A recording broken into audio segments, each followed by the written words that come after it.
Hello, എല്ലാവർക്കും AKE മീഡിയയുടെ മറ്റൊരു വീഡിയോയിലേക്ക് സ്വാഗതം. കഴിഞ്ഞ കുറേ ദിവസങ്ങളായി നമ്മളെല്ലാവരും ഒരുപോലെ കേൾക്കുന്ന ഒരു കാര്യമാണ് റേഷൻ കാർഡുമായി ബന്ധപ്പെട്ട് അനർഹമായി മുൻഗണനാ കാർഡുകൾ കൈവശം വെച്ചിരിക്കുന്നവരെ സ്വയം ഒഴിവാകണമെന്നുള്ളത്.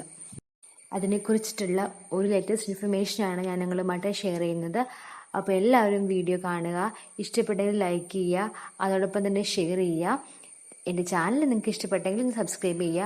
അതോടൊപ്പം തന്നെ തൊട്ടടുത്ത് കാണുന്ന ബെല്ലൈക്കൺ കൂടി പ്രസ് ചെയ്യുക. അപ്പോൾ ഞാനിടുന്ന എല്ലാ വീഡിയോസും നിങ്ങൾക്ക് നോട്ടിഫിക്കേഷനായിട്ട് വരുന്നതായിരിക്കും. കഴിഞ്ഞ കുറേ ദിവസങ്ങളായിട്ട് നമ്മളെല്ലാവരും ഒരുപോലെ കേൾക്കുന്ന ഒരു കാര്യമാണ് റേഷൻ കാർഡുമായി ബന്ധപ്പെട്ട് അനർഹമായി മുൻഗണനാ കാർഡുകൾ കൈവശം വെച്ചിരിക്കുന്നവരെ സ്വയം ഒഴിവാക്കണമെന്നുള്ളത്.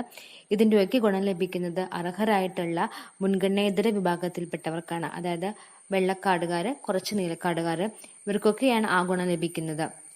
അതിനായിട്ട് നിങ്ങൾ അപേക്ഷ നൽകിയിട്ടുണ്ടാകണം. കേരളത്തിൽ ഏകദേശം 70,000-ലധികം ആളുകളാണ് മുൻഗണനാ കാർഡിൽ നിന്നും സ്വയം ഒഴിവായിട്ടുള്ളത്.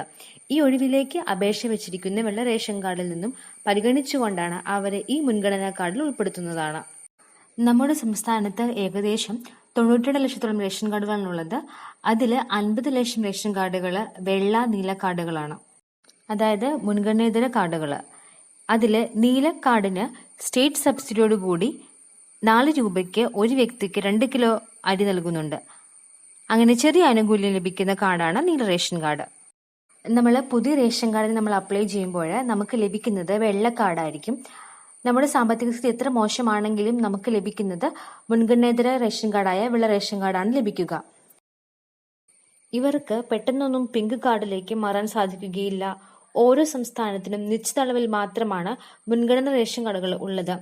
നമ്മുടെ സംസ്ഥാനത്ത് ഏകദേശം 37 ലക്ഷം പിങ്ക് കാർഡുകളും 6 ലക്ഷത്തോളം മഞ്ഞ കാർഡുകളുമാണ് ഉള്ളത്.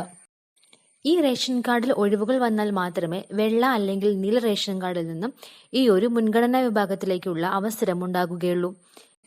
അപേക്ഷ സിവിൽ സപ്ലൈസ് ഓഫീസിൽ നേരിട്ട് തന്നെ നൽകേണ്ടതാണ്. നിലവിൽ ഒഴിവുകളെക്കാളും 4 ഇരട്ടി അപേക്ഷകർ ഉള്ളതുകൊണ്ട് എല്ലാ ആളുകൾക്കും ഈ മുൻഗണനാ റേഷൻ കാർഡിൽ ഉൾപ്പെടാൻ സാധിക്കുകയില്ല. പക്ഷേ ഇപ്പോഴത്തെ സാഹചര്യത്തിൽ കൂടുതൽ ആളുകൾക്ക് മുൻഗണന റേഷൻ കാർഡിൽ ഉൾപ്പെടാൻ സാധിക്കും. ഏകദേശം 70,000-ഓളം അപേക്ഷകരാണ് ഇപ്പോൾ അപേക്ഷ നൽകിയിട്ടുള്ളത്. അപേക്ഷ നൽകേണ്ട തീയതിയും നീട്ടിയ സാഹചര്യത്തിൽ ഇനിയും അപേക്ഷകൾ വർദ്ധിക്കുകയും അതോടൊപ്പം തന്നെ ഒഴിവുകളും വർദ്ധിക്കുകയും ചെയ്യും.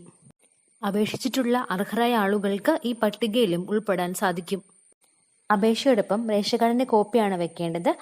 അംഗപരിമിതരായ കുട്ടികൾ, ഓട്ടിസം ബാധിച്ച കുട്ടികൾ, നിത്യരോഗികൾ, മാരകമായ അസുഖം ഇങ്ങനെയുള്ളവർ നിങ്ങളുടെ കുടുംബത്തിലുണ്ടെങ്കിൽ അവരുടെ മെഡിക്കൽ സർട്ടിഫിക്കറ്റിന്റെ കോപ്പി കൂടി ഇതോടൊപ്പം വെക്കുകയാണെങ്കിൽ നിങ്ങൾ ഈ വിഭാഗത്തിൽ ഉൾപ്പെടാൻ കൂടുതൽ സഹായകമാകും.